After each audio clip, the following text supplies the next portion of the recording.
Welcome everybody. How you all doing? Taking my coffee? Hello everyone. So basically it took me 3 days in order to make those replays. I have recreated with Gabriel Sussi every possible scenario, every possible end. We have transposed it into replays and we edited it. So basically today what's gonna happen is we're gonna stream the real replays of what was written in the commentary of the YCS Niagara, and then we can commentate over it. So if it was hard to follow the written commentaries, now you will see the real plays. Welcome to YCS Niagara.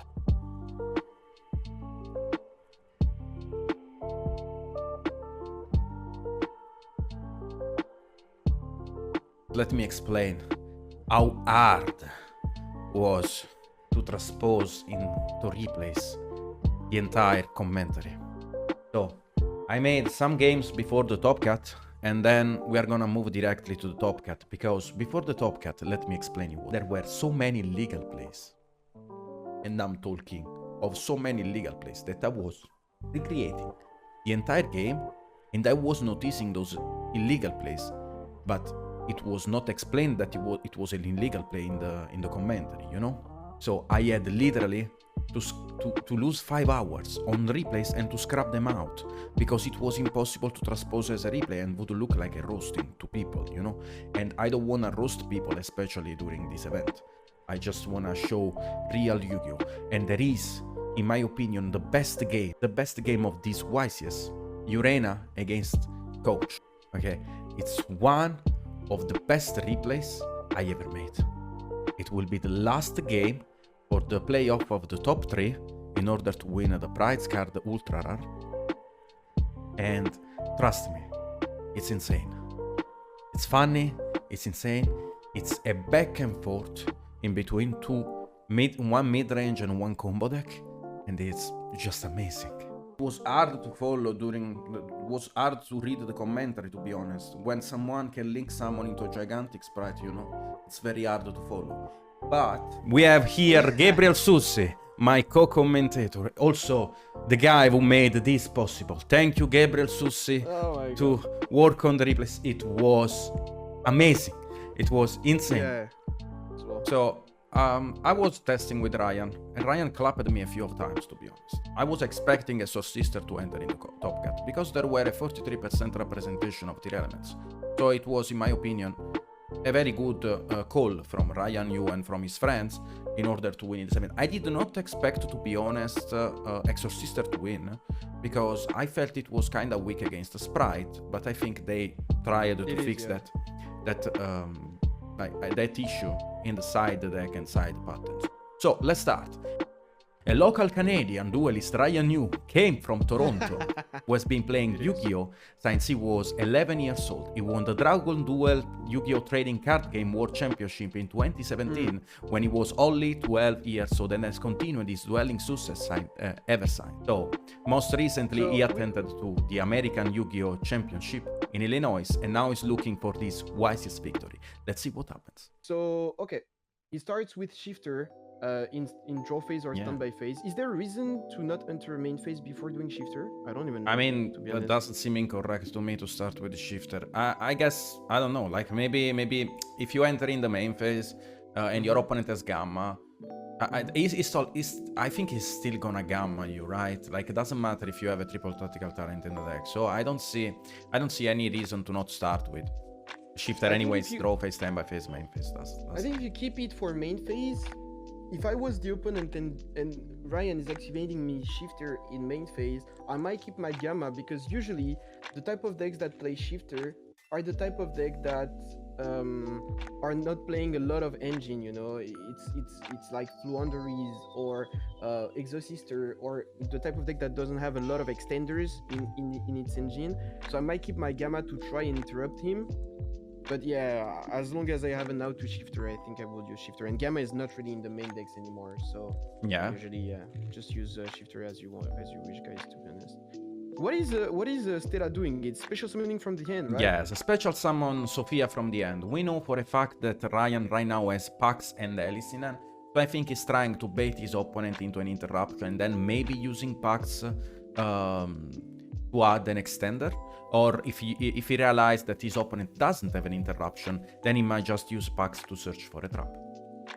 Yeah, I think that it's mostly like he wanna check on interruptions because he wanna know if he should be playing around Nibiru or not. I think that if his first line of play goes through, then Pax will be searching a trap. Like if he goes into Michaelis and Michaelis is able to add something, or maybe on the one that adds monster and it goes through, then maybe the Pax can add a trap. But if he gets interrupted, I think it will add Martha, basically. So now he's using Sophia effects to draw. Sophia doesn't need you to control any specific monster, but Yeah. just an Exosister monster. Yeah. So that's a cool thing. Yeah. Going into what's the name of it? I don't even This know. is Caspitel. Caspitel has Caspitel. a mandatory effect that's applied on the summon. Okay, that neither player can special summon monster from the graveyards for the rest of the turn after discard is an exist summon. And then he has an ignition effect that you can detach one material from discard to add an Exorcister monster from your deck to your end. Yeah, I also have two things to add to this. So first of all, Caspitel is a mandatory, and it's not a mandatory in OCG, so it's mistranslated. At least, like, it went from being an optional to being a mandatory in TCG, which is funny, I think. And yeah, that's it, to be honest. Like, that's it. And also, it's both graveyards, so you cannot like use the Charmers to summon from the opponent's graveyard or stuff like that. So alright, he's using the ignition effect to add Martha. So now his Pax can search a trap, and I like the fact that Pax is able to be either a monster or a trap, because I like cards that are always gonna find a use, you know, like they're never gonna be bricks in your hand, because you need to increase the amount of starter you have in your deck. And like, for example, in Salamangreat, if you have several starters, it won't become interruptions, you know, but Pax is able to search a trap as well, so it's very flexible, which is a good thing. Yeah, definitely very good. Then he special summon Martha in order to special summon Alice from the deck, and then he exceeds into Michaelis. Now, yeah, so Elise has no effects on the field. I mean, it can gain life points when you have a specific name on the board, but the fact that he summons Elise from the deck is because Martha specify Elise. He cannot special summon any other name. Otherwise, they would usually special summon Sophia to draw one. The fact that Caspitel is a mandatory effect is also an issue because of Ghost Ogre. Like, normally the deck is not weak to Ghost Ogre, but because of this, it can become a little bit worse against it. So he added Returnia, and now Pax is able to add the second trap, which is Vadis. Vadis is not that good of a trap, guys, but against a deck like Tearlaments, it becomes unreal, because you summon two from the deck and you just wait for your opponent to declare a chain link that will like shuffle a card from the graveyard to the deck, or special summon a monster from the graveyard, and then when you chain Vadis on resolution, you're able to apply the effect of the Exosisters that are on the field. So it's basically summon 2 XYZ, which is kind of amazing, and it's also follow-up. Yes, I totally agree on that. I like it a lot. And now we go, in my opinion, one of the best Xyz right now in the game. Really. It's Magnifica, and I mean, this card is amazing. And I bet no one could not say that this card is actually magnificent. No, it's amazing. Yeah, really. Like, I cannot say it better. Like, it's the fact that it's also able to attack twice makes it like it's designed perfectly to me, because the decks needed also a card that was able to push a little bit, and this card is attacking twice at 28, which is very good. I mean, both effects are very good. The fact that it's able to banish one, then it can also re-XYZ on it, choosing one of the materials to do so. Yeah, just amazing. And this was all, like, the fact that it can XYZ again works perfectly with one of the second effects of Returnia. Because because Returnia first effect is gonna banish one card that your opponent controls or in the graveyard, but the second effect, which is the second note of the effect, says that if you Xyz summon this turn, you can banish another card, but does not target, which is amazing. Yeah, really. Okay. So basically, this is kind of against Elements. It can be considered as 4 interruptions at least, because there is Magnifica, there is Michaelis, that will potentially be summoned by the effect of Magnifica, which allows Ryan to use its first effect, which is to banish a card as a quick effect if it was Xyz summoned this turn. Then there is Returnia that is able to at least banish a card, and maybe if he XYZ summoned already this turn, he's gonna be able to banish a second one from the graveyard or the field. And then there's Vaidis that summons from the deck, and we're under Shifter. But this board was kind of weak to Nibiru, right? So what is it? Yes. What is it about? So they play the continuous spell. Carpe Diem, if you exceed summon an Exosystem monster, you can call a card name. And since this deck is really only weak to Nibiru, you can exceed summon and use Carpe Diem in order to call a Nibiru and protect your line from Nibiru. But if you control also both the traps, you don't really need to search Carpe Diem in order to call a Nibiru, you know? Also, like, I'm saying that it's weak to Nib, but not really, like, not that much. Of course, you will not like your opponent to Nibiru, and I think Nibiru was a card that was in everyone's main deck, like at least in every Sprite main deck and in every Tier Elements main deck, at least 50% of them. So it's kind of, I mean, it's kind of weird to me that this plays into Nib kind of poorly. I don't know, like, would you be doing the same thing round one against an opponent that you don't know the deck? I think the deck has to inherently going into this line. Because Magnifica is so strong that you really cannot avoid to go into that. Because what was the other possibility? It was to summon Michaelis instead of summoning Caspel, and search a trap from Michaelis, another from Pax, and then you would pass on Michaelis plus 2 traps instead of Magnifica plus 2 traps plus Martha in hand. Yeah. I mean, it's literally the same of passing with 2 traps, because Michaelis would do nothing in my opponent's turn. To me, it seems a little bit weird to walk into Nib when you're under Shifter, because I think that when you use Shifter, you put yourself down in card advantage, but you gain 1 turn because the opponent is not going to be able to push as much as he would be able to push normally.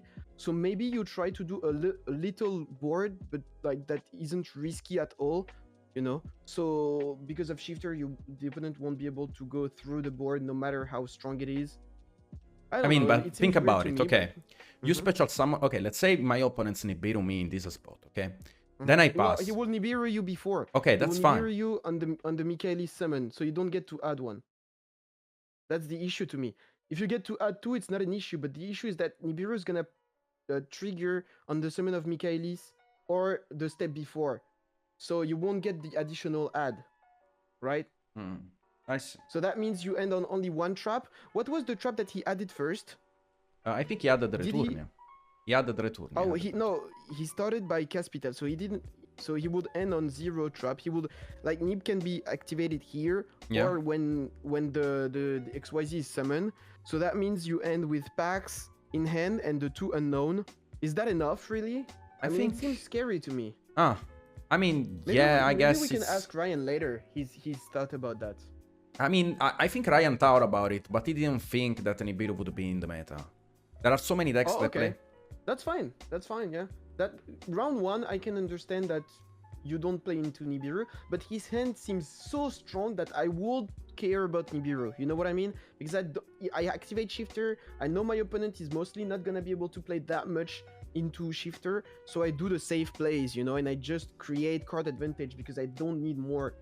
So we'll see. Maybe it depends on the cards he has in hand as well. Maybe if he has only Engine in hand, he feels like he needs to create interruptions on the board, maybe.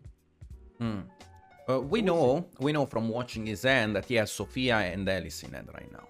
So the fact that he has only Engine makes it so maybe he was like, I'm round 1, I can play against pretty much everything in the game, and I don't want to be losing because my opponent doesn't fear Shifter, and I do a weak board and I get killed, or I get like comboed under this. So maybe that's the reason. Maybe he also thinks that Shifter is not that good against Sprite, and he's right. So I think that if he had 2 hand traps in his hand, he would go on a safe line. But the fact that he has Engine in hand makes it so he's kind of like he has to go on interruptions, the most interruptions possible. All right. Yeah, guys, Ryan is the guy who did top 2 at the NA, yes. Okay, so we see the French guy, starting with starter. Yeah. Tell me. Special summon blue, and in order to use the effect, I think Ryan is gonna let this go. I don't see any possible issue. Like you wait for blue to resolve, see what he adds, and then you banish it from the board. I think it's the most reasonable play, in my opinion. Yeah, I agree with that. I agree with that. So he's gonna add one basically, which is Jet. And now Magnifica is activated to make it so Reda, because his name is Reda, has to normal summon to continue playing. And by making Reda normal summon, maybe Ryan gains informations on what type of engine he's playing with Sprite, because in this tourney you could play against regular Sprite, which is playing either Beaver or Diva, but you could also play against Runic Sprite, and then you want to know it before game 2 or game 3, obviously.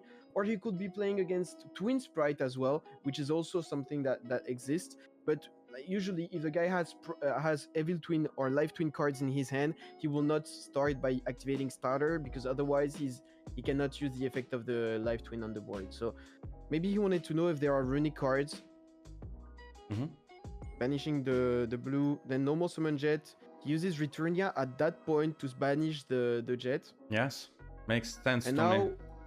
And now he puts him on Better Habit. Like, no, it's not Better Habit, because let's say, okay, so what are you scared of in this position? No, you're not scared of anything, but Reda to play now, because he got banished his normal summon and his extra play, which is Starter.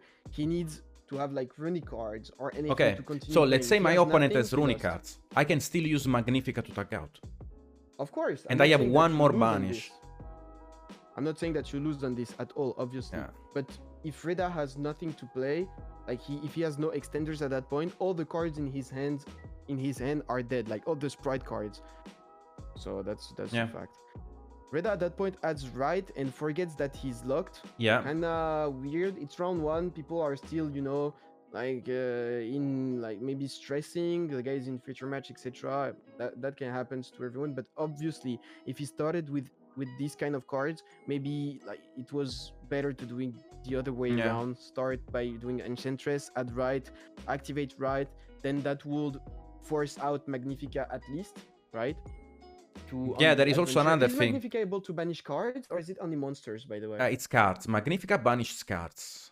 That's so strong. Yeah, and there also the other one, also Michaelis banish cards. There is also another thing. We know that Zekari top deck the impermanent. Oh, really? Yeah. Oh, that's kind of that's a shame. So he had a hand that was able to win. Do you think so? Because if you use impermanence on Magnifica, I can just tag out. I mean, you use Imperm, he tags out, right? Yeah. Then there's a Michaelis on board. You can use Enchantress to get Right, activate Right. Then Michaelis is getting rid of the Adventure. Then you normal summon a level 2. The guy is activating Returnia to banish both, like the token and the level 2. And then you use Starter, and maybe you can get somewhere from there.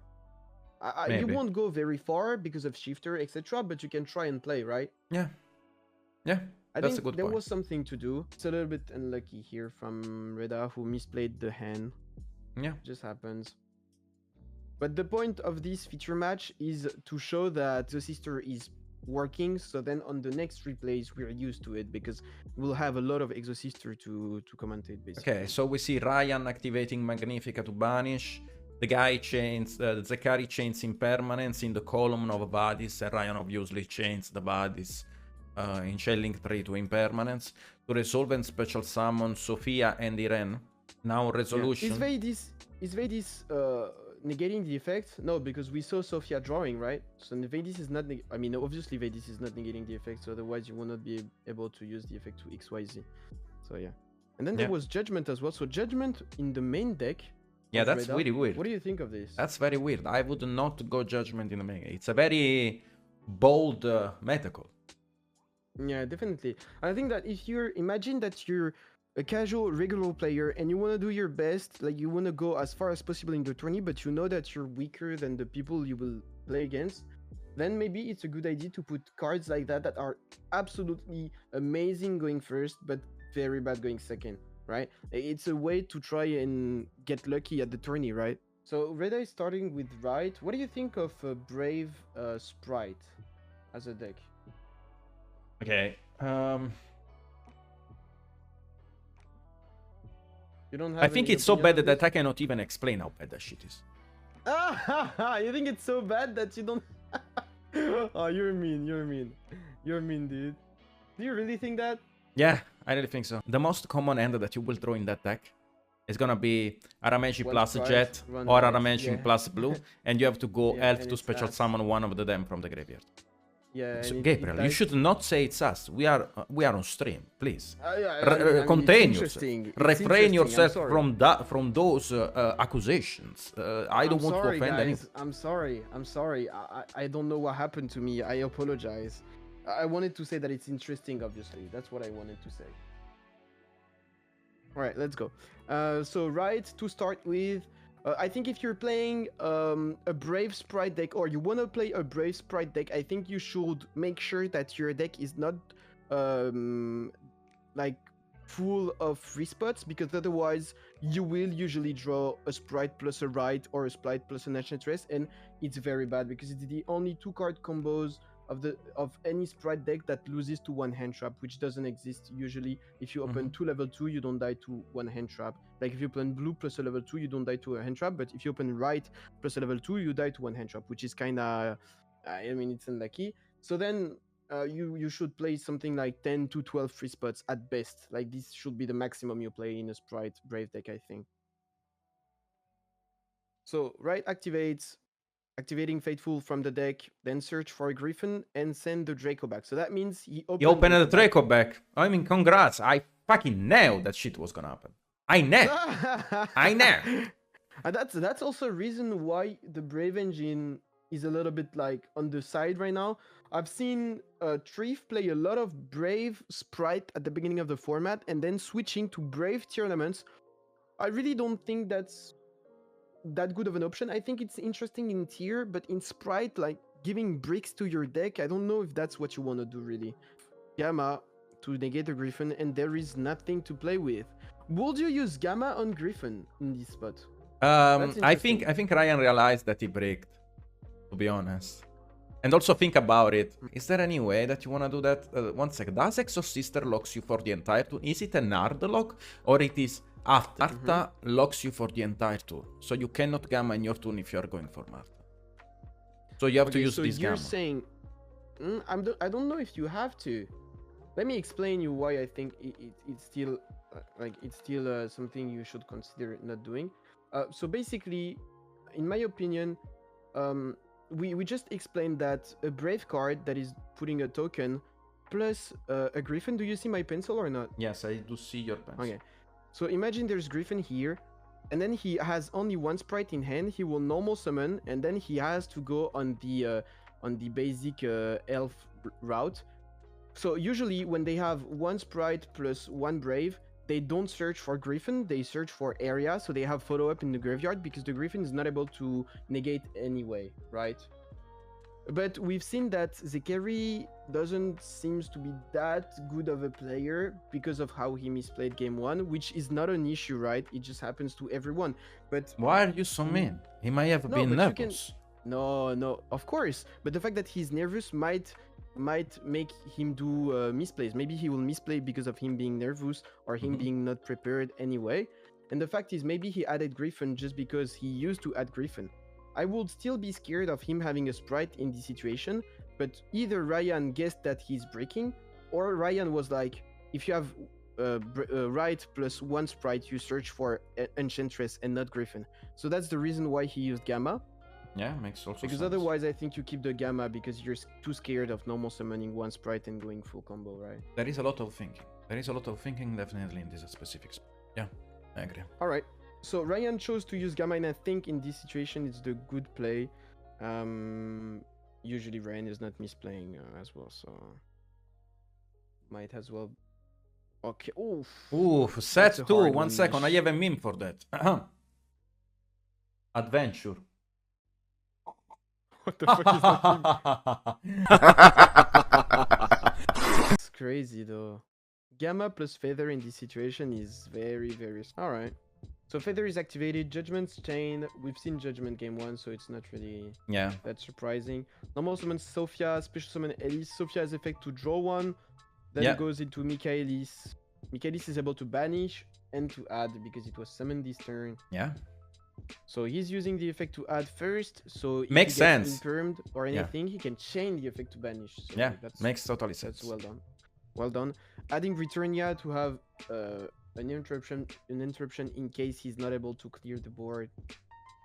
Michaelis banish adventure, attack the token, so he's able to remove the token from battle. Otherwise, he was not able to. Cyclone is sniping the Returnia, but unfortunately, he's not able to continue playing from there. He has only swap and enchantress, and he's gonna scoop at that point, and the game is over. Ryan took it 2-0. Very fast. Easily, to be honest. Very fast. A nice game one. A game one like you like. I like having easy game one. I don't know if you like having easy game one. I mean round one. But I like those because it gives you confidence to continue, you know, doing well. So you know, sometimes it's not about the player you have in front of you. It's about the fact that sometimes, you know, like you're playing good and you're having very good hands, so the round is easy. And I like having those kind of. Do you know how much it took me to make this replay? You would not believe that. No, tell me. 4 hours. No way. This replay? Yeah, you know why? Why? I forgot 5 times to pay 800 for bodies. See, that's the issue with Nesh. He could just not pay 800 because it makes no difference. But this guy is such a freak. Like, you're crazy, dude. Like, you're crazy. You are crazy. And I did that live on stream, and I had the people screaming in my ears saying, "Pay 800 for bodies!" And finally at the end... You did this on stream? Yeah, I did this on stream. You made this one into a replay on stream? Yeah, I know. It was very annoying, to be honest. That's why I didn't post about of that. Alright, I see. Okay, do we want to jump directly in the top cuts, or do we want to take a little bit to talk about the game stage, the gameplay, so I can actually smoke a cigarette? We can, but to be honest, like, this game was just to show Exosister cards, because if we are being like real here, Reda misplayed a lot, which happens, but okay, so let's go in the top cuts, to be honest. Yeah, I think that if we have something to say here, is the fact that by the multiple banishing effects, Exosister seems to be a good deck. Alright, let's go for round 10 then. Let's go for round 10. Yeah, okay, so remote duel YCS champion and social media personality Haka what? Parmosun, New Jersey is facing off against Blade Hunter from Warner Rock. So this is going to be a very intense one. Pack against Hunter are both currently 7-2 in the tournament. So each of them is relying on a victory in this round to get them into the top 32. So Pack is using a popular deck that uses Tier Element, Sprite and Danger, and Punks as well. Like, that's very unexpected. And Hunter is using a more streamlined Sprite deck that uses Frog to summon totally a Wilson. So we have seen those decks multiple times, so let's see how it goes. Hunter is starting, right? Yeah. Starting by activating starter, which is which is a very good starter. Anyways. Yeah. all right. Blue using its effect to add one. He's gonna add Jet from that. Havnis is chained. Milling 3. Touching Sharon plus Sharon. I mean, Sharon plus an Aqua is always good. Okay, he adds red from blue, so that means he has already a Jet in hand, right? Yeah. Obviously. Yeah. All right, Sharon is gonna be able to resolve. Do you have any advice to give in these situations? In this position, I think you want to summon in Dracostapelia. Especially Dracostapelia could maybe stop Hunter turn. So you kind of want to rely on that. But how do you want to stop Hunter turn with only Dragostapelia? I believe that Pac, right now, we have some infos about his end. He has Reinhardt and Nessie right now in hand. So line easy here is very interesting, but it's also very greedy. I don't know if you want to do that, but I think I kind of want to rely on possibly a Dracostapelia in this. I don't want to commit, I don't want to use a card in my hand to fusion summon and maybe get punished. If you go for a Dracostapelia, forcing even one card from your opponent hand would be a nice trade, and maybe you can play your line in your turn streamlined, you know, like more...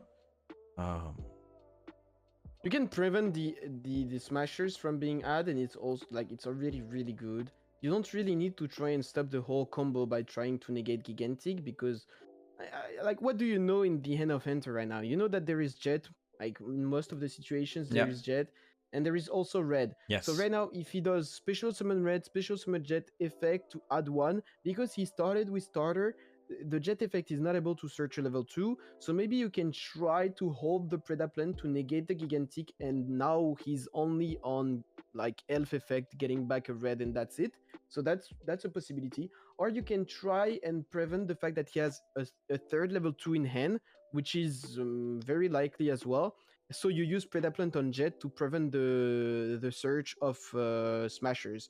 In the situation of Pack, if I have a good hand to play afterward, I would use Predaplant on the Jet, personally. I don't know what you will do, but I will do this. Yeah, I think that's fine. I mean, depends, because if he summons Red first, then I will not use Predaplant on Jet. But if he summons Jet first, I would use Predaplant on Jet. Okay, Alright, so let's we go. use Shaden. And he gets it by Ghost Spell. Whoa! That's a shame, man. Imagine you're on the bubble, you use Hofnis, the guy bailed the effect of the graveyard, and then TTTs you because you used Hofnis.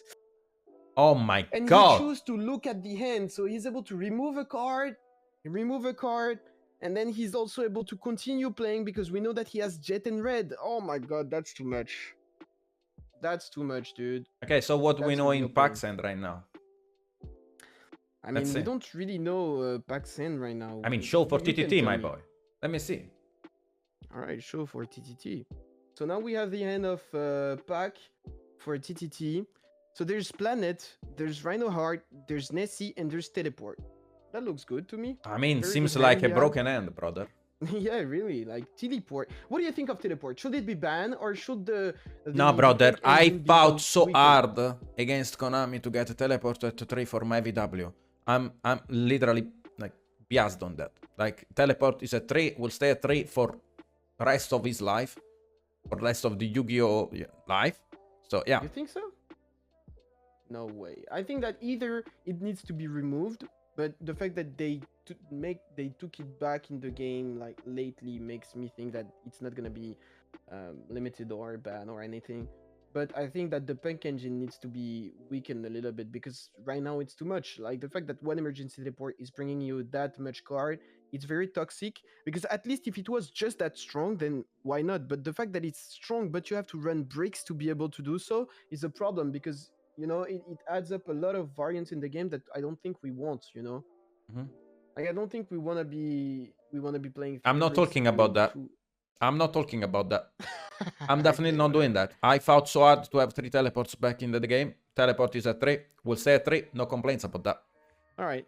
Chooses to shuffle the field spell. Will you do the same thing here? I think I would. I think because the field spell gives... okay, here is the thing. With the teleport, you know the line, right? It's gonna be... Yeah. It's gonna be Zemin, ads, and stuff. With Perlerino, can change the ads depending on your top deck, giving more RNG that you cannot predict. So that means that if you shuffle the field spell, it means you're winning the game state, right? You're winning the game state that you see here. Yes. Those 3 cards, you Yes. beat them. Otherwise, you don't shuffle the field spell and you shuffle the teleport. Yes, or the you don't want to add whatever. orange in your end and suck you up, you know? So you want your opponent to have a streamed line in order to counter it perfectly. When if you give your opponent the Perlerino, that's gonna add more orange that you really don't want to deal with. I think that maybe shuffling Nessie was also an option in this situation. Even if you think that you're beating the line, I think that Nessie's draw can hurt you. And if you start by activating Nessie, maybe you don't really have what you need to negate it because, like, right now, if the whole turn is happening normally, it will be Jet add Smashers, then Red, then those two are gonna do Elf plus Todd, right? This is not gonna be on board. So it's gonna be Elf plus Todd plus Red. And I mean, but that means that you have to smash the field spell. You have to. I'm saying that imagine if he has this hand and he starts by activating Nessie, I don't think you can really Todd it because if you Todd it, yeah, you cannot red it for sure. You cannot use red on this. maybe you can Todd the Nessie, but then you're not able to special summon the Todd back directly. So that means you're in a little Wait, bit why of you a cannot weird special situation. summon back the Toad? Yes, and Oh yeah, Ophenis on because board. there's Offnis.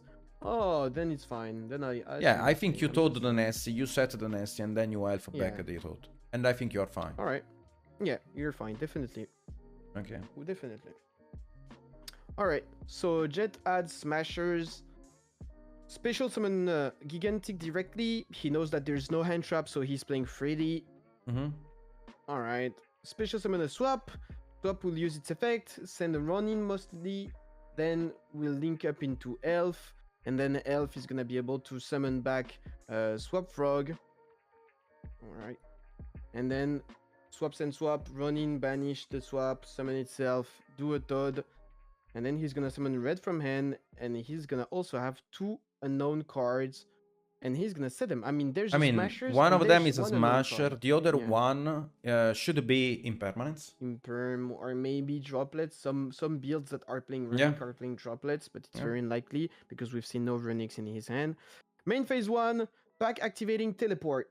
I mean, if he starts by teleport, I think you just smashers the aiming, right? That seems to be the best scenario. So we got a Toad to special summon the Swap Frog. Do you agree on this, actually? I want to talk before that.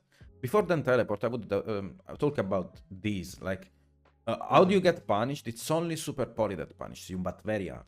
Super Poly actually punishes you very hard. I mean, special summoning with Totally doesn't change anything because there's already a super poly that is possible here Yeah. or here. Oh, you are right. So Okay, so you kind of have to. This is not very. Yeah, you're this right. This is helping you because if you get super poly like this, then you have a level 2 to tribute if needed, and then Yeah. No. I don't know, I'm it tripping. seems good I'm to me. tripping. I'm tripping. But you're right to say that super poly in this scenario is so much like it's amazingly good. Like it's actually amazingly good because you have Nessie. So it's like imagine if you have super poly plus Nessie here, you just destroy the guy. So even with that kind of hand, you can get punished by super poly, which is asking a question about Todd. Really, like was Todd the good play to do here? I mean, I you don't kind of know. have to. Like, your Depends, opponent if you're controls playing- an Ophenis, your elf is not gonna stick. You have to. Imagine if so in these situations, I would be asking you guys, what do you think about a sprite deck? Because I mean a sprite twin deck. Because in this situation, a sprite twin deck could do a gigantic special summon the Frost, okay, and then it could also do Man Queen Cat special summon a Dark, so Sharon for example, and then you could go on the full Evil Twin combo, destroying one of them, and you will not be punished by Super Poly. Plus having one draw during your turn and one draw during the opponent's turn. Right? I mean, I like. But you need to Mani Queen Cat first because then you're not able to summon Sharon from the graveyard. So you Mani Queen Cat first and then you use the 2 level 2 to do a gigantic. But it works in this situation. It works. So maybe the twins here will be helping Hunter to beat Super Poly. I mean, that's just a fact. It would help him. Yes, it doesn't mean it's better, but in this situation, I think you miss the Evil Twins. I guess. Right. Yeah, I guess as well. All right. So Xiamin is summoned, paying 600. So he's planning to negate it with Todd. Would you pay the 600? 1 second. Okay, here is the thing. You have Nessie. Why would you not Nessie now? And try to go Baron? Threaten to do a summon? Yeah. You're right. I think that's a misplay, to be honest. I think that's just a misplay straight up.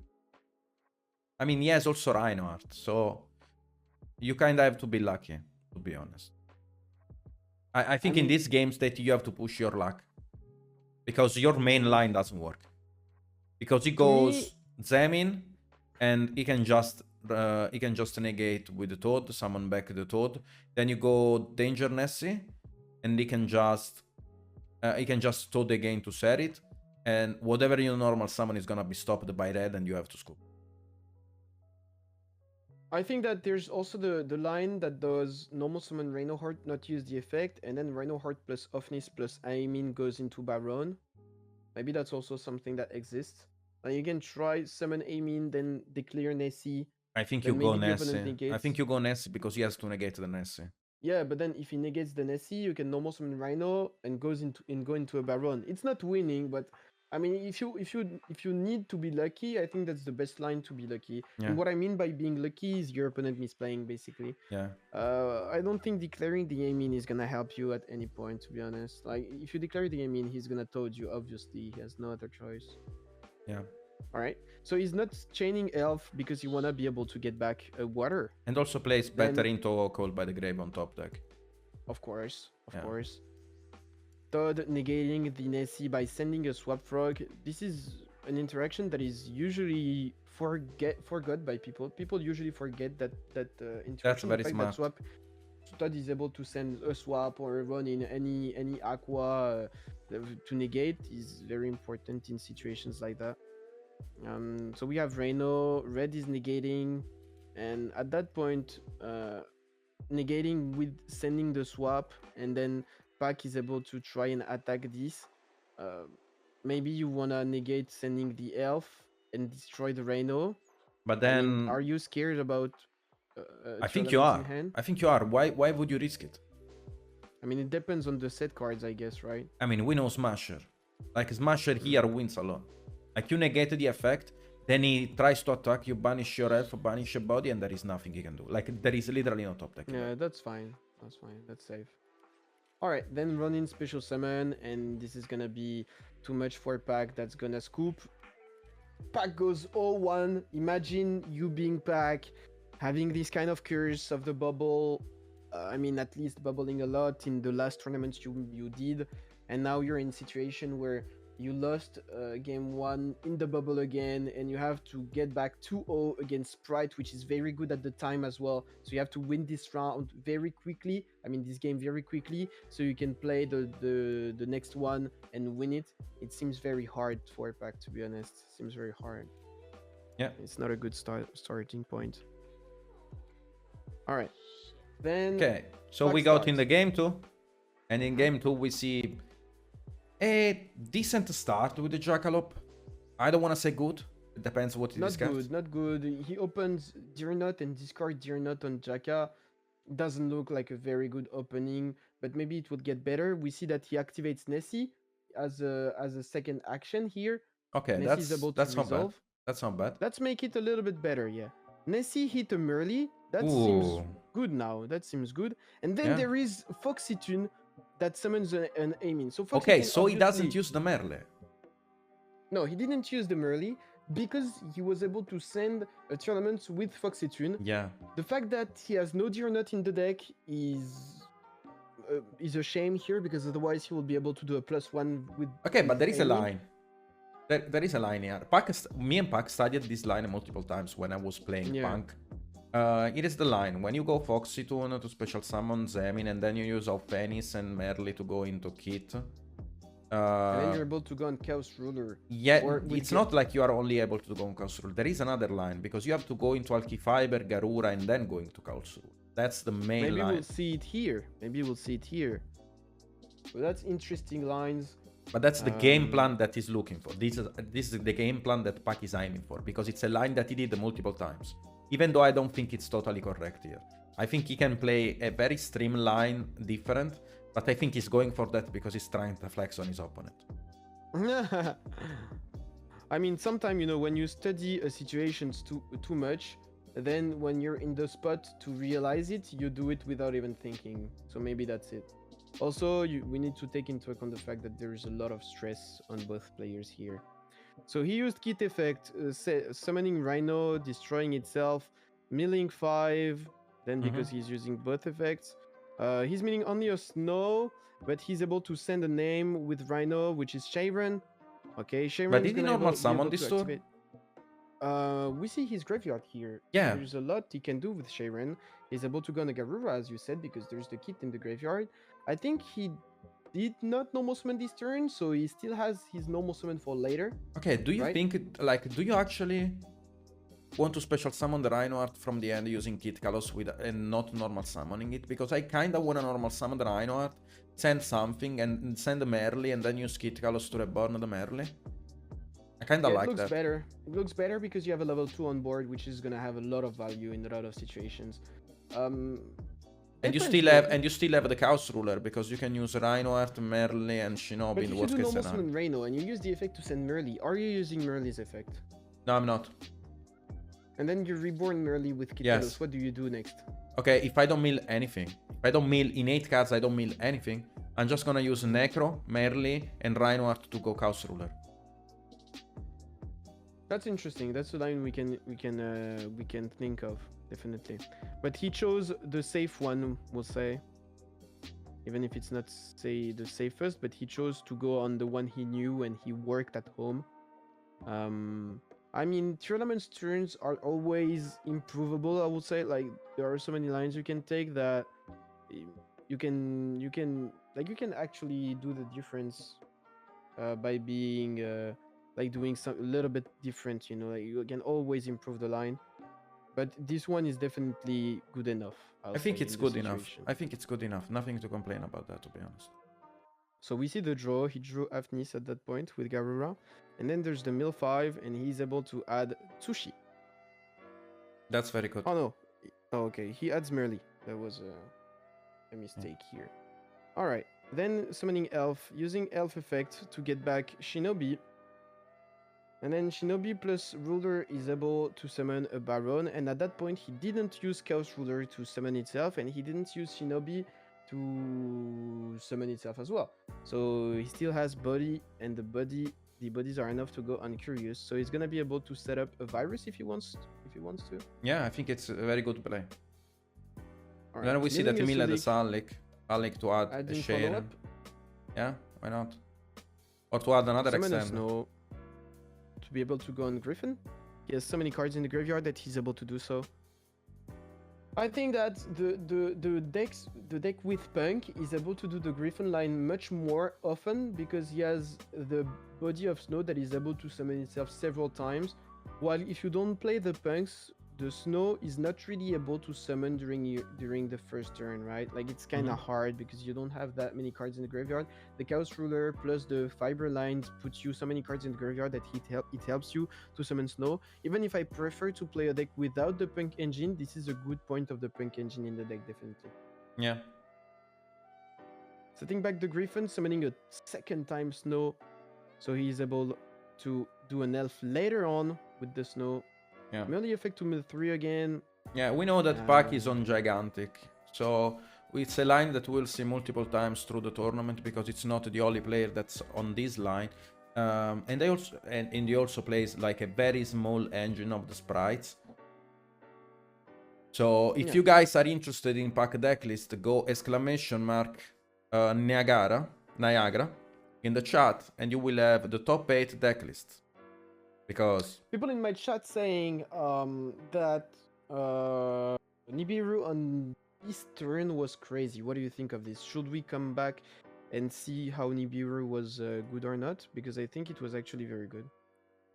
So we see here he did his 3 first summon. Then there was the Kid Kalos line, summoning a Rhino, and then there was the Chaos Ruler. So at that point, here there's the Garura summoned, right? Here. If you get nibbed here, what happens really? In the words of an Italian man speaking to Farfa when he was playing DDD, you are cooked. Very cooked. I mean, maybe he has something that like a tier elements in the hand. Maybe is a tier in hand helping here? Because Rhino will be able to summon itself back. And then you're able to use the Elements effect in the graveyard to summon something. I mean, it's not amazing, but it's at least something. Yeah, there is actually, wait 1 second. No, if he gets Nibiru there, it's cooked. It's cooked. So do you think he had better lines through Nib? I think sometimes you just have to take it. Like there is not much. Like I think you have to be very explosive, especially against a deck like Sprites. because you don't want to put yourself in the predicament that your end board is not strong enough in order to win against your opponent. So Yeah. I think Yeah. at this point you just risk it for the biscuit, and if it goes, it goes. Hunter is a little bit unlucky on this match on this game, to be honest, because no hand traps. I think he must be siding in a lot of hand traps in this scenario, and he touched none. Very unlikely. Someone in my chat asking why did he summon Gigantic after meeting the Smasher? Because he needs a Dark to tribute from Virus. He needs a big Dark monster, and he has none. Yeah, and So Gigantic is 32 if you free use to. a Link monster as material. Yeah. So that's why. Alright, so the replay is gonna put himself back to when we stopped watching it, and we'll see how Hunter is dealing with this board, even though it seems very hard to deal with. So set only 1, 2 in hands. We know Sharon at least in the hand of pack, right? Yeah. And now there's the Hunter turns. One sec, do we know Sharon or did he use the Sharon? Did he discard the Sharon from Griffon? Oh yeah, you're right. I think he discarded it for the Griffin. Okay, interesting. So we don't know any cards in the hand of pack. We don't. Oh, we know Jet. We know Jet. We know Jet. We know Jet, but Jet is it known? Yes, he searched it with the blue, right? Added with blue. Okay. So, and maybe we know a Halfnis, yeah, because no, we don't know a Halfnis. Halfnis was drew out of Garura. So Hunter doesn't know the Halfnis at that point, but we know the Halfnis, and Hunter owns. Oh, wait a second. He had the Alphanis in hand? Yeah, he had. So if he was getting Nibiru, he could have used the effect of a Rhino Art to send Alphanis and still play, right? No, I think at that point he didn't have Ofnis because he drew it from Garura. Oh, okay, no, never mind then. It was. But we don't know what he had in hand at that point. Hunter decided to scoop once Virus was activated, not even revealing his hand. I mean, that's smart. If you think you're not gonna make it, it's not a good thing to show your hand and show cards to your opponent. You might as well just scoop. What do you think about Virus? Is Virus a card that should be banned in your opinion? Because what we've seen here is a problem in the game. Okay, it is the thing. I think Virus is a great card, but it's also very hard to set up. I think you have to be skilled in order to set up a good Virus. You don't need only bodies, you need to perform your line of plays correctly in order to have a good Virus. Because a bad Virus is gonna basically lose you the grind game. It's basically... I can agree that I like Virus, and I don't like Virus, but I think Virus is an okay card in the setup where you set it up yourself, but it's also a card that you can hard draw. And it's also another thing. There is also another thing. When you set up a board with a Virus, then you cannot consistently play around an Nibiru. So I think it's a card that should be limited, in my opinion, because I don't think it's a card you should get access from hard drawing. I think it's a card that is fine only when it's set up. What do you think of that? I mean, you're talking about Virus as it is the issue. The real issue is Curious. Curious is literally Lava Val Chain. No, see, I'm not saying Virus is an issue, because I'm saying that it's fine in this setup because he needed to summon a Curious, send Virus with Curious, then make a Griffin, etc. He used so many bodies that he was losing to Nib in this scenario, so I think Virus is fine. It's a meta call, it's something that you use to prevent the board breakers, it's fine. What I'm saying is that when you hard draw Virus in a lot of scenarios, it's a very dumb card, and there are decks that are able to play Virus as a going first card, and I don't like this card being at 3 because it's also settable by Trap Trick, so that makes 6 of it. I think it should be limited just for it to be an access from Curious plus Griffin.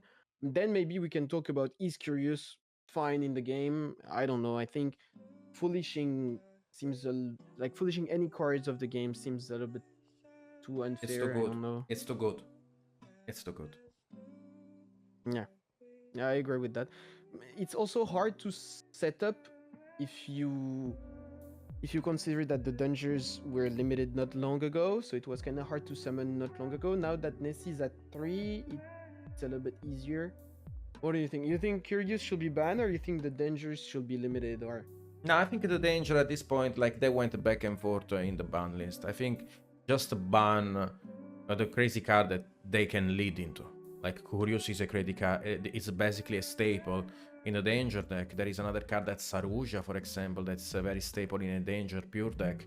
That might be an issue in the future, and I still think Saruja is gonna be an issue in the future. It's not gonna be an issue now, but it's gonna definitely be an issue in the future. If a card draws you 4 cards and put back 3, my G, there is something wrong.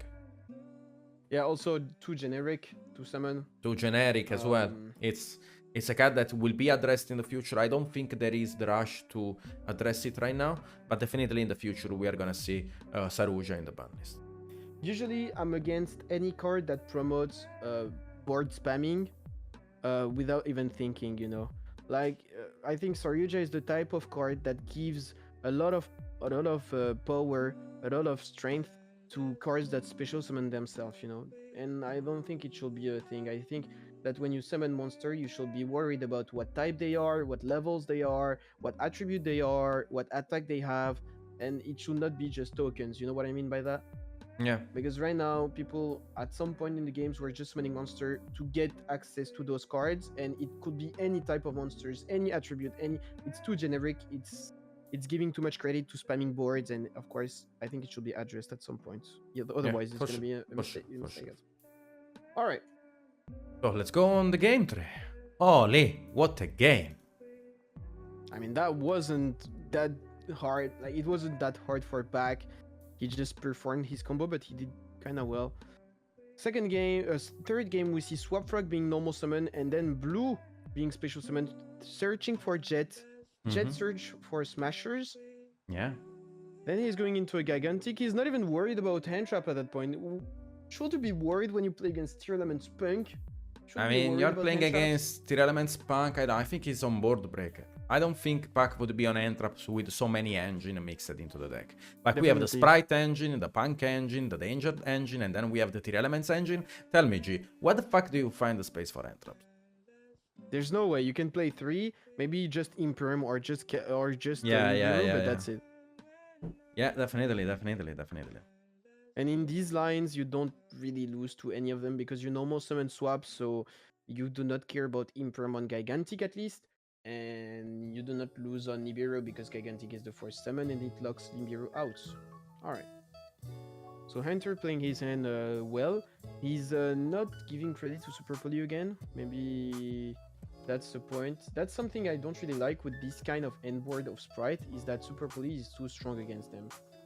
Like if you already have a swap, for example, you're playing around hand traps a little bit better, but you're playing against board breakers a lot worse because your Gigantic is gonna summon red, and that means you start with 1 less free spots in your hand, and this is not something I like. So I don't know. The fact that Todari is an Aqua makes it kind of bad in the matchup, I think. Okay, now he's using it again for the same reason as before. 1 second, let's stop for a second now. Okay, so let's talk about the situation. So the reason why he's using Toad is the same reason as before, I think. So basically he wants just a body for Smasher. I don't think it's necessarily incorrect. Still are the losers to Super Poly. There is still a Super Poly that's very risky in this spot. But yes, the Smash. I don't agree with that. To me, in this situation, you can decide not to summon out of Toad because there's not already an Aqua body on the, you know. Okay, but let's think about it. Yeah? Let's say you don't use the effect, okay? You still lose a Toad because it's just gonna Super Poly red and elf, but there is also another thing. You'll also lose the Smasher. Because then you don't have a level 2 to banish, or because you are gonna use Toad, right? So the Smasher is gonna be dead. Let's say you don't summon. I enter in main phase 1. You don't lose the Toad then. Yeah, but then you use your elf, your red, and your Smasher. You lose your elf, your Smasher, and your red. If you summon swap and they enter battle phase and they super poly you, they super poly for swap and Toad. They super poly for swap and Toad, and then you use Smasher on red. No, you cannot. But then you lose everything. You lose pretty much everything. No, but he went -1 from the end for Super Poly. Like, you go battle phase. I Super Poly the Toad and the swap, okay? I special summon Garura, enter in battle phase, attack the elf, uses Smashers on red and Garura. Main phase 2, he has still the elf to special summon back the Toad. Yeah, and they waste the draw of Garura. Yeah, I can agree on that. I think Toad here is fine. Yeah. All right. So he decided to use Toad on this setup. Same one as the game one, pretty much. Even if there's no Aqua on the board, it's still fine. I mean, but then he lost his normal summon on my line. Oh no way. Anyway, so he decides to use Toad, and chaining 2 is teleport. Ooh, He says okay. to this. Why would you do that? There is something. There is something. I mean, We if know. you chain teleport to Toad, it's like the reason is obvious already. Either you wanna give credit to a droplet, or you have a droplet. It's one or the second. Yeah. And we then know you that Pack chain is the on second droplet, teleport.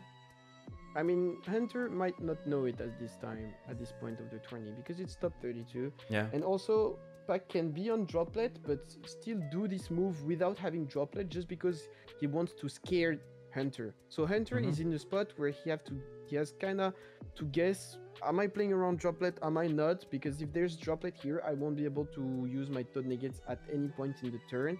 He decides not to use Toad, and there's a second teleport activated, and then he I mean, you're never decides not negate. to If use you Toad. didn't negate the first one, you don't negate the second one. But now you have to shit your pants because there is a droplet coming out.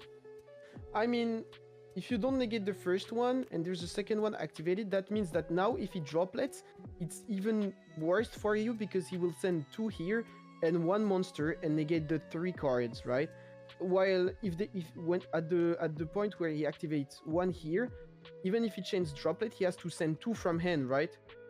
So you can not negate the first one, but negate the second because it makes droplet so good. Do you agree with me? Okay, but if you do that, then he doesn't need anymore to send a monster from the end for droplet.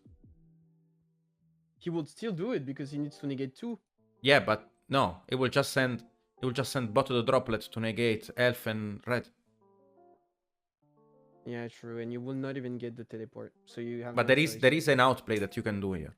There is an outplay Alright, that you can let's do. listen to it. So let's say that you activate the first teleport. That goes through. Yeah. Then you activate the second teleport. Now you negate with the Toad because you are expecting a droplet to come out.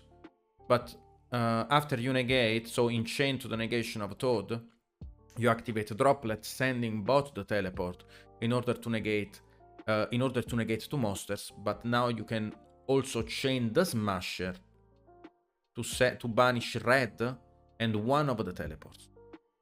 No, to banish red and the droplet, sorry.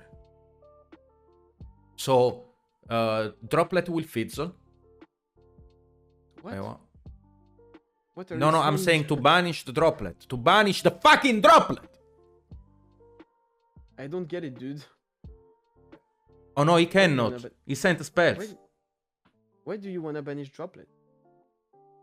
No, you cannot chain. Okay, that's you the can legal chain go. elf. That's the legal. You can chain cannot. elf and then chain drop and then chain. You Smashers, cannot but what's chain the elf point? because it's in standby phase. Okay, then what's the point? Even if you could chain smashers, what's the point? Basically, if you send no, you cannot. But basically, if you send a 2 and you cannot negate 2, the droplet will fizzle. But now it makes no sense because he sends spells, and I kinda blanked on What that. did you tell me?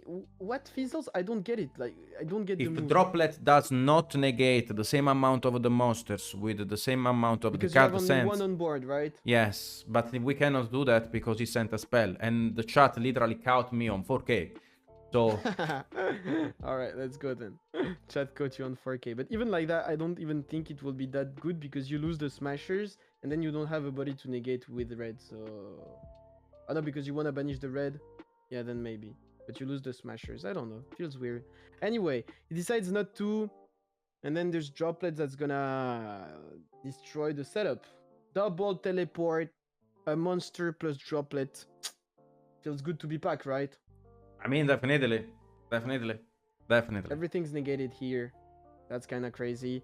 Everything's halved as well, which is important in some setup. Smashers is activated on resolution to banish the Amin. I think that's Decides not to bad. banish the elf. I think you have to.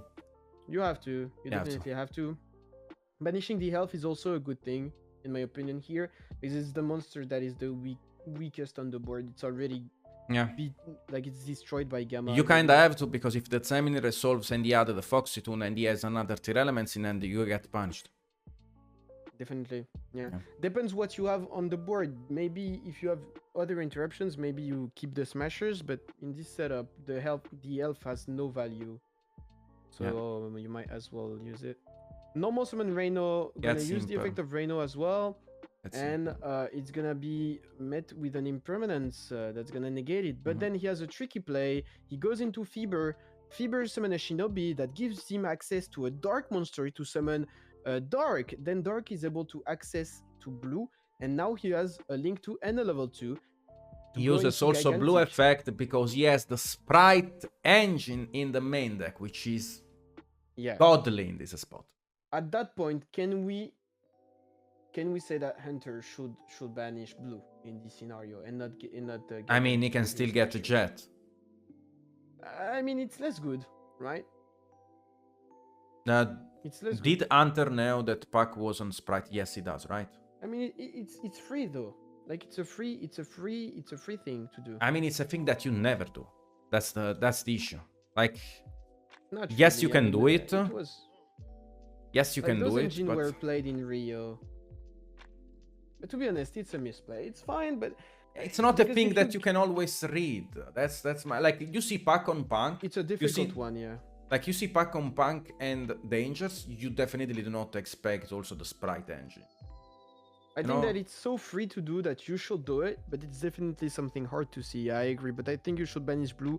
If you banish blue in this setup, then Pack does the same line and goes into Dark Summon Jet, and Jet gets the smashers, but he has one less body. We'll see what the body will do. Maybe the body will have no impact in the game state. Oh, right? yeah, 1 second. You're right. There is basically I got an infos from one of my guys in the backstage. Thank you for noticing me during the game. So basically, we saw Pac milling the Smasher in the previous game.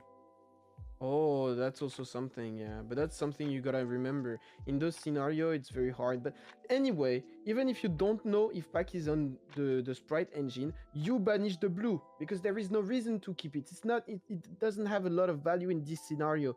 You gotta banish the blue just in case. So I think that's a misplay. We can categorize it as a misplay, which is normal. You will see misplays everywhere, guys. If you look at your own games, you'll see misplays. If you look at my games, you'll see misplays. If you look at Nesh game, you'll see misplays. Everyone's misplaying, so that's Yeah, I not a mean, shame at definitely all. everyone misplaced. Like I literally said that you could chain Smasher to Smashers droplet. to droplet. That sends spell. There are some, Yeah. sometimes you really And think it's about a all the hard one. lines and you just miss And up the. you lose yourself. Yeah, you lose yourself in the lines, and yeah, that's it. Hunter here did a little bit of a misplay, but it's so hard to see that. Anyway, we'll see. Maybe it doesn't change anything in the result. So there's add Jet, add the Smashers, and Yeah, then I mean, Field Spell. Field spell. Yeah, come on. That's a very good hand. Gigantic summoning from the deck. That's a Michelangelo hand right there. That's a Michelangelo hand right there. That's a picture. That's a picture, bro. That's a picture. Holy. Alright. What an hand. Effect. Whiff is then goes into an elf, sorry. Elf's gonna be able to summon Alki Fibrax, goes into battle phase. Attack Gigantic. Do you attack think red this with was... Gigantic. Do you think you would have went for that? I mean, I don't really know the extra deck of Pack. I don't see what he could have been doing differently here. He summoned a merely out of Gigantic. Then he... No, I mean, no, after you have solve Gigantic, you lock yourself. I'm kind of Yeah, but thinking then if there is something else to do. What would you do at that point? Nothing, right? There is... I mean, it depends what Link 2 he's playing, but I don't see any that will... I think that's fine. I think that's fine, yeah.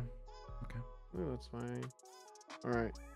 So And then also- he clears board. Mhm. He attacks the red with the Gigantic because Toad is halved, so he can attack over it with Health or Alki Fibrax. And that's how he cleared the whole board. And he has Smashers to remove the body of Hunter next turn. So Hunter needs to have very good cards in hand to be able to beat the scenario. And there's also an information that you guys need to know. When Pack started his turn, when Hunter started his turn, there was 12 minutes remaining. So that's also something to take into account, because at that point we don't really know, we don't have the information because it's from the written feature match, but there must be something like 2 or 1.5 minutes or 2 minutes on the clock, because the turn off pack was kind of long, right? So time is also something. Yeah, That so we have matters. almost 2.5 minutes, and Hunter is playing on a very high speed when we'll get in his turn. Okay, Yeah. so Hunter right now is hunting his opponent. He's hunting the life points of his opponent. Yeah, So he's normal summoning swap, using the effect to get to his third swap that he could not summon from Todd because of droplets. yeah. Using the effect of running, and at that point, Pack seems to let him play while he could try to do interruption. So my point of view on this situation, while I was reading the feature match, I was like, oh, he lets his opponent play, so he has a lot of thinking windows. Yeah, no, I mean it's more about Hunter has to think now on his next action, because let's think about it. If Pac uses Smasher right now, then Hunter has a very streamlined line of play, right? Yeah. But you have to consider that now there is time time is gonna be cold. So there is a lot of stress on Hunter's side, because now he has to make the good choice. Like he has to take a very good choice and a very good decision in order to fight back the smashes, and there is not enough time to do that. And that's why I think Pac also Pac can also think on every setup. Like he can be thinking on the normal summon of swap effect, then he can be thinking on resolution, he can be thinking on running effect, he can be thinking on running resolution. That also adds up in this situation. So yeah. Alright. So running and swap are being used to summon an elf target Toad, and at that point Pac has to start activating stuff. He activates Afnis, chain elf to target Merly. Yeah, he's not winning. Merly summon. He's not winning. Summons. He's gonna mill 6. Milling 3. You are cooked, my G. Like Sharon effect, blockchain with the Merly, so he cannot really Toad here because the Sharon is gonna resolve no matter what, and you wanna keep the Toad on the board to try and attack over something. Meaning 3, meaning another name again. Sharon resolving, summoning a Kaleido. You can blockchain everything with the field spell, but you have to target Elf with Kaleido and the field spell because Toad is not targetable here. Everything resolved, that takes a lot of time to do. Kate Kaleido summoning, using its effects, sending the third name, and then the third name resolving, summoning a Dragostapida, everything in defense mode. Yeah, he played out of his mind. And let's think about it.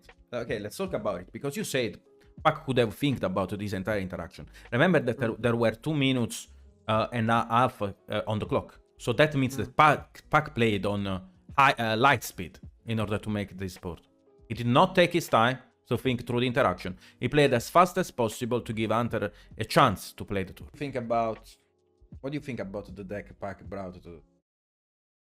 I'm gonna be honest. I know Pac, so I can be honest. I think it's bad, to be honest. I think it's bad. Okay, I think we can jump on the top 32. Alright, let's move on.